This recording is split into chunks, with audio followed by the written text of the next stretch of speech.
So the main section a lot of you will use is the edit details, and this is where you can edit all the details that show on the front page of your individual CommonsWalk page.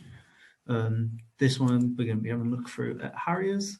So if you do want a customized URL, so abbasu.co.uk/society in this case, or club in this case, / your group's name, contact one of your coordinators and we'll help you set that up.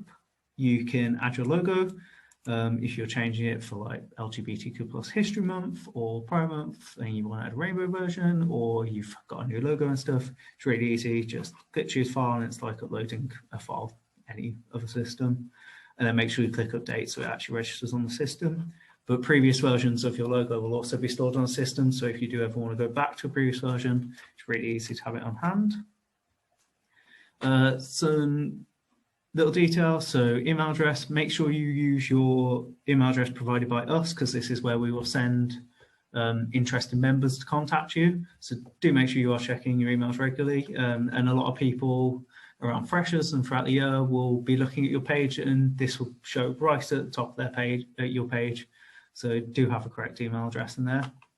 A few links, social media and stuff. The listing description, this will show at the very top of your page above all your main details, but it also shows when people search your group. So it'll say in there, then a description below, this will be the description that shows below your group. And then the final bit is where you add the main bits of details, especially all the stuff from the summer checklists and the information from committee training that we tell you to add. This is where you add it. It has really easy features like adding links, pictures, YouTube videos, changing text sizes, all that kind of stuff.